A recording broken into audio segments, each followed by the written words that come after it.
Hi guys, welcome to or welcome back to my channel. My name is Katie and I am a crime and thriller girly through and through, with a bit of a twist sometimes in reading romance and fantasy as like a backup genre. But I'm here to bring today my September reading wrap up, and get a cup of tea guys, because this is going to be a big one. I can't even hold the stack really, but I'm going to try in the next shot. But yeah, also any noise you hear in the background, I have currently got a dog, not my dog sitting. And they just suddenly decided to wake up as I'm filming this in the early hours of the morning, so let's get into it. So, this is what I read in September. I don't think I've ever read this much in September, so let's talk about what they're about, how much I've rated them. I feel like I'm having to look around to see you all. And yeah, let's just talk a little bit about them. This is like a lot of books, but I did read 17 books in total, so let's get into it. So the first book I opted to pick up in September, just checking that this is switched on. I'm not even going to edit that out. Is Behind Closed Doors by B.A. Paris. I'm sorry, my shot seems really like high today, but we'll go with it. So Behind Closed Doors by B.A. Paris basically follows Jack and Grace, and they have this what seems to be perfect looking marriage, and not is all as it seems. Yeah, I ended up rating this, I want to say 3.5. I think I rated it 3.5. I'll put the graphic up on the screen. This is turning into a shambles of a video, guys. I really should maybe not be filming this early, but we're going to go with it. So Behind Closed Doors, I've already explained what it's about. The reason behind the rating is that it's not like any other thriller I've read before for a good 75%. And the ending, if I remember rightly, did actually baffle me. And I was just a bit like underwhelmed by the ending. Like I feel like it wasn't like a fully answered question. And yeah, it just didn't hit the point. I've read books similar to this before, and I don't know, it just didn't give off different vibes. So this is actually the first book by B.A. Paris I think that I've actually rated under 4 stars, and yeah, it was a bit of a disappointment, unfortunately. Like, still a good book, I'd still recommend it, especially if you've not read many thrillers. I think I'm just getting to the point where I've read that many thrillers at the moment that I've kind of read a lot of them. So yeah, that's basically all I've got to say at the moment. But yeah, 3.5 stars. I'm pretty certain I rated it, or 3.75. It was definitely in the threes, but I will confirm with the graphic. It's a good start, isn't it, guys? So my first audiobook pick of September was Ignite Me by Tara Moffat. Now, my mission was to try and get through a good amount of the Shatter Me series, and because I'm very much reading crime and thriller physically at the moment, I opted to pick up Ignite Me in audio, and I rated this 3 stars. So I found that this was particularly irritating for me. I feel like this one very much followed a love triangle, and it's all it was. It was just 2 lads fighting over a girl, and it wasn't what I went into the Shatter Me series for. There was a lot more drama in the first book, and I think that's why this series has been very hit and miss for me. So yeah, it was 3 stars. I'm not going to talk much about this series in general. You'll see a few more of the series coming. Billy being very noisy. And yeah, basically it follows Juliet and it follows Warner. And obviously you have other characters involved, but they're the 2 points of view, and this just was a love triangle I just wasn't particularly enamoured about, and yeah, it just didn't hit the point. It's still quick and easy. I listened to it really quickly, but yeah, it wasn't my favourite in the series. Guys, you can't see this, but I've literally got a dog staring at me, so filming this is getting quite fun. The next book I want to talk about is The Mother by T.M. Logan, and I rated this 4 stars. Sorry guys, I am just checking my ratings on the side. I read some of these within a couple of days, so I should probably have mentioned at the beginning of the video, I've read a lot of books purely because the first 2 weeks of September I was on a phased return at work. I've had a lot of trauma at the end of August, and I think reading very much became my escape. So this book follows a woman who basically is released from prison after being charged with her husband's murder, her child's dad's murder, and basically she said she didn't do it. She comes out with every intention of trying to clear her name, because at the moment she can't see her kids due to her charges. And yeah, she's doing everything to clear her name. She's adamant it is not her, and we go through this story. This was pretty quick and easy paced. It was on KU, so I read it pretty quickly on my Kindle, and I did really enjoy this. It was quick, easy, short chapters. Just didn't give me the 5-star feels, but I think that's just because it slowed a bit in the middle. But then the drama behind it, I thought I'd guessed who'd done it as always, and as always, I was wrong. So if a book is, giving that kind of vibe, then it's a decent crime and thriller read for me. Next up, I did a buddy read with a few people over on TikTok, and I picked up The Toll by Neil Shusterman, and I did rate this 4 stars. So this was actually a lie, 4.25 stars. This was the final book in the trilogy. So there are 4 books in the box set I was given, but the last book is like short stories. So I will be reading that at some point, but it's not like a major thing. As you can see, it is well tabbed. And like I said, it was a 4.25 star rating. So this was my least favourite in the series, purely because we're in the final book of the series. They introduce an absolute ton new of characters. And if you've read Thunderhead, you'll know it ends on like a bit of a cliffhanger where something happens to some characters. I think it was chapter 9 we find out about what happened to those characters, which kind of irked me a bit because I wanted to go straight into this purely because of that cliffhanger. And then when you're reading and reading, you've got all these new characters. There's no reference to the old ones. It just baffles you a bit. And then I found the ending was a bit unanswered for me, which is why it was a 4 star. Just into the 4 stars. It's still a really good read. I mean, this is like 500-600 pages long, and I read it really quickly, so it's not that I disliked the book, and I still highly rate the series, and I would still strongly recommend you read them. But I just think for me, this was just not quite, it wasn't quite as good. Too much confusion going on for me, and then that big unanswered question at the end, which I can't tell you without spoiling it, but yeah, still strongly recommend the series though. Still a really quick and easy book to read. On to the next audiobook now, and I picked up Restore Me by Tahereh Mafi, and I rated this 3.5 stars. This, again, we're going down the same route. Now, this is YA, and for me, when I hear YA and this is romantasy technically, I still don't want smut. I purposely picked up fantasy, especially YA, and I've avoided romance for a reason, and to then have not highly detailed, but still enough smut that, say, a young adult was reading this, I wouldn't want them to be reading it. Because young adult to me is from about 12, 13 years old. But that's my opinion, so, I completely get if people see it a different way. So this is actually book 4 in the series, and yeah, I mean, I read through it quickly. It's not, like I say, it's a quick and easy read. Like, the series I would still recommend, but it wasn't what I was expecting. The drama didn't pick up to the last few pages in this book, and that just kind of annoyed me a little bit, so yeah. Now, the next book I'm going to talk to you about is The Lollipop Man by Daniel Sellers, and this is a new author to me. In September, I actually started a series over on TikTok where I went to my library in the intention of picking out crime and thriller books I hadn't heard of, hadn't seen online, and was just trying to get away from hyped books. And this was actually a massive success. I rated it 4.25 stars. So this is part of the Yorkshire Killing series, and it is book 1. Now, being a Yorkshire girly, obviously I had to pick this up and read it. And the Lollipop Man is basically a serial killer who is going around, he's kidnapping young girls. And I'm saying he's a serial killer, we don't actually know that, to be fair. I think I'm just naming it that because it's called the Yorkshire Killing series. But actually, he's going around kidnapping, and anyone who witnesses it just says it's a Lollipop Man helping the child cross the road, and then she disappears. In come in 2 characters who are on a mission to try and solve it. One of them is Adrian, who was actually a boy that was kidnapped many years ago, but was released. And I think that comes to light that basically he is a boy, and they never understand why that happened, why he was kidnapped in the first place.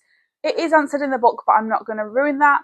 And yeah, this was so quick and easy to read. I'm actually meeting Daniel Sellers. I will have met him, I think, by the time this actually releases, because I'm filming this before I go meet him, but sending it out after.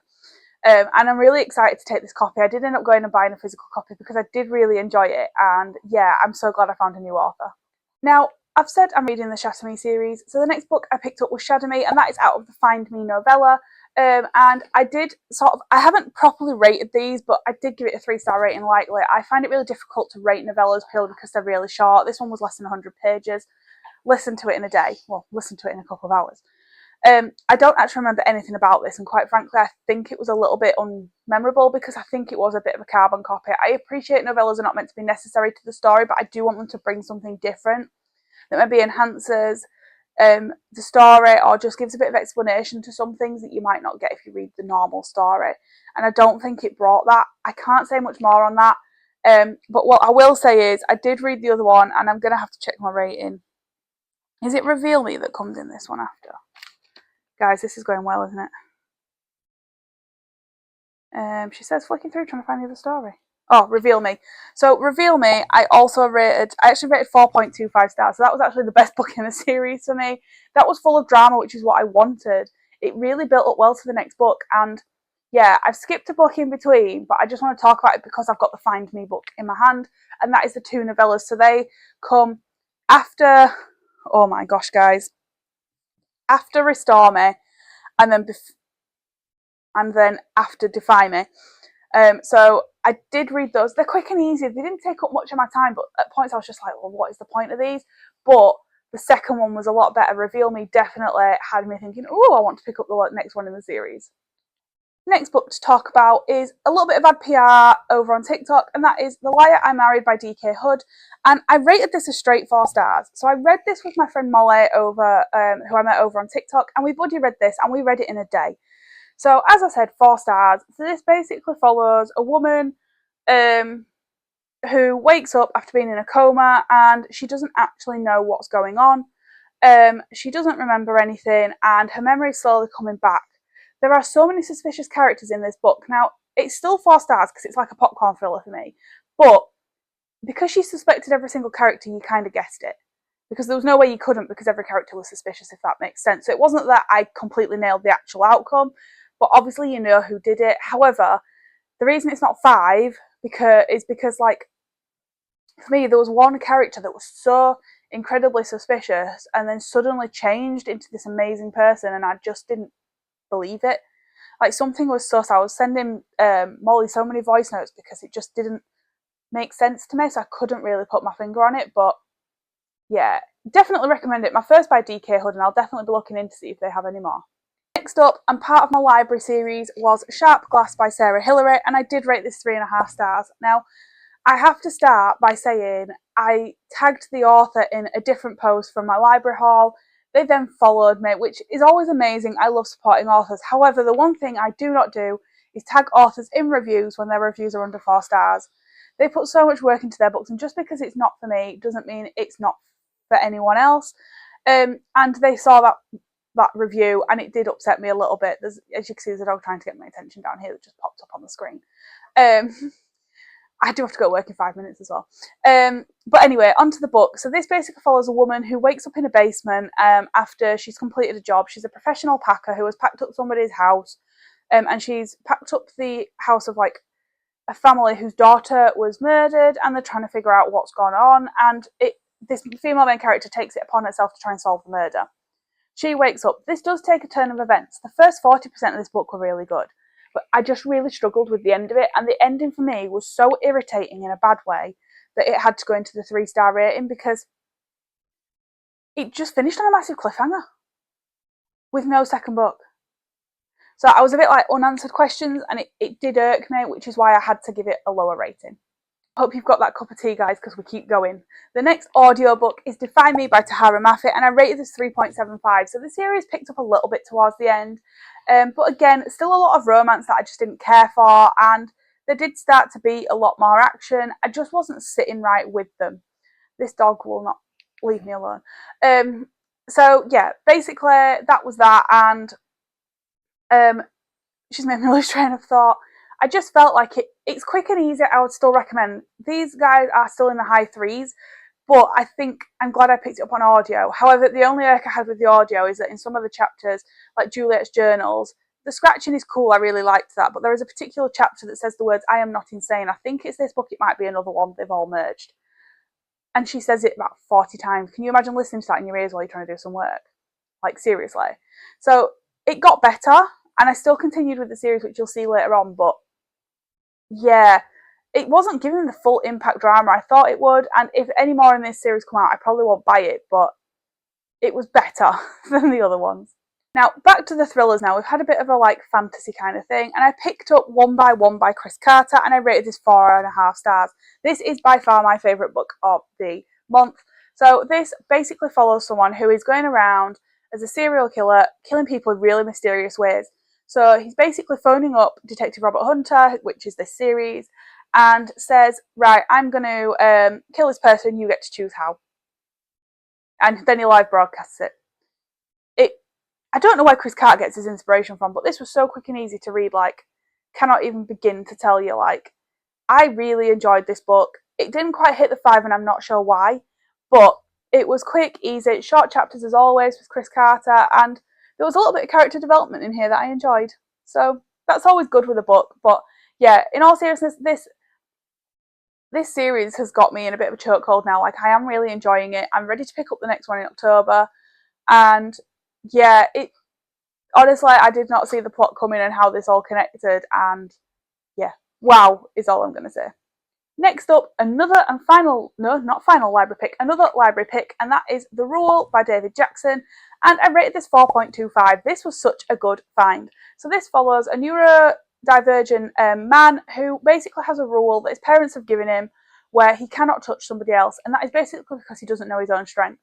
Cue a scene where he basically accidentally / intentionally kills a man. He doesn't intentionally do it to an extent because he doesn't understand why he's doing it. But this guy is about to harm his dad, so he takes action. That is basically how it rolls. Yeah, just wow. That's all I have to say. It was quick, it was easy, it was drama filled. I really enjoyed this. I ended up reading about 300 pages of this in like one day because I was so invested in this book. I'm definitely going to look into this author because I really enjoyed this. It was a library read, and yeah, I enjoyed it, and I almost feel like I might have underrated it now I'm talking about it because I still think about this book, so maybe it needs a higher rating, who knows. On to the final book in the Shatter Me series, and not my final audio book. I picked up Imagine Me. So this is the final full book, I believe, in the Shatter Me series. I don't know if Watch Me is included, but I'm not including it in the series for me. And this basically follows... Sorry, just keep checking the mics on. This basically follows like the wrapping up of the Shatter Me series. I can't really tell you fully. I'm not getting my words out very well today, guys. But this follows Juliet and Kenji. So we see more of Kenji in the last couple of books, which I'm really grateful for. I don't think I've said what I rated it. I rated it 4 stars. It was filled with a lot more drama, which I wanted. It took me back to the first book in the series and had that same level of drama. So in terms of full books, this is definitely my favourite. It just had more drama, but it had the romantasy. There was still a little bit of smut, which is why it's just straight for. But it had the romance that I wanted, the love, the relationship building across not just the main characters, like other like relationships that have been building throughout the book. And it did end really nicely. So I think because that happened, I feel a lot better about this book. But yeah, still, like I said, strongly recommend the series. Quick and easy. And if you want an introduction to fantasy, I think it's a really good place to start. Final audio book now, and that is Believe Me by Tahereh Mafi. And I think I rated this 3 stars. Basically, the first 2 chapters of this were the exact carbon copy of the last 2 chapters of Imagine Me, which irked me and made me nearly DNF it. This is a novella and the final book in the series, so to speak, and I do like this. This is beautiful once you get past the carbon copy of the previous book. So this does add a little element that you don't necessarily need in the story. It doesn't fit to the storylines of Shatter Me, which is what I like in a novella. It was a bit long to get through, but like the last 50% of this, I was like smiling. It was really cutesy, which is what I love about romance if I'm reading it. So yeah, I'm not going to say much more because it's a novella. But it was cutesy. I did enjoy it, and yeah, that's all I'm going to say. Guys, the end is in sight. So the next book is The Devil's Smile by Daniel Sellers, and this is book 2 in the Yorkshire Killing series, and I ended up rating it 4 stars. I had to think about that. So this didn't quite hit as much of a mark with me as The Lollipop Man did, but this was book 2. It was quick and easy. Again, I inhaled a good chunk of this in a day. It is a hardback, which I think is what slowed me down at the beginning. So this, again, follows Adrian and Sheila as The Lollipop Man did, and it basically follows them as Adrian is attacked right at the beginning of the book in a gay bar, and he covers it up. However, when Sheila records a program, he thinks that the person that attacked him is related to a murder, particularly of Sheila's co-host. So they both then go about trying to solve the murder. I do like that aspect of it, even though I've read books similar in the past that I've not enjoyed. There's something about Daniel Sellers' writing that I really enjoy. And as I've said previously, I am about to meet him in a couple of days from filming this. So it is exciting, and I'm very, very intrigued to see how he talks about his book. And there is another series I have my eye on that I might try and pick up very, very soon. On to the final book now. We have made it. And that is The Serial Killer Games by Kate Posey. Now, this is like a dark comedy thriller, and my rating is DNF. I have got to the 40% mark. I'm actually filming this on the last day in September because I don't intend to pick it up. I tried to pick it up again and it's just too slow. I think I expected more from this, and yeah, so it follows a woman who's adamant that a temp in her office is a serial killer. Apart from then, down the line in the book, she basically goes to him, will you help me bury a body? Because she's adamant he is and she thinks he can help. It's quirky in places. I started to enjoy it. I thought maybe this could be a 2.5 star if I could get through it, but I just can't get through it. And I don't DNF, but I'm not prepared to put myself in a book slump. So unfortunately, it's going to be a DNF. Just because it's the last day in September as well, and I just think I'm not going to get through the other half of this if I'm not enjoying it, and I don't want to slump myself when I've got so many good books coming up in October. So yeah, it wasn't the way I wanted to end the month, and it's, I think, my first DNF of the year. So yeah, not the way I wanted to end the video. That is a wrap, guys. That was a long video to the point I should have set off work 5 minutes ago. No, I'm joking. It's been a really good month for me. I've got lost in a world of books. Definitely One by One is my favourite book, and yeah, obviously the least favourite will be the one I've just mentioned. How was your reading month though, guys? Let me know how many books did you read. What was your favourite book? Because it doesn't matter at the end of the day how much you read. It's that you enjoy what you read. So please let me know your favourite book of the month. And thank you so much for joining me, guys. If you've made it to the end of this mammoth video, I appreciate you all so much. So thank you for joining me. I'm just, so happy. And if you are, still here, hit that subscribe button, hit that thumbs up button, and I will catch you all on the next video.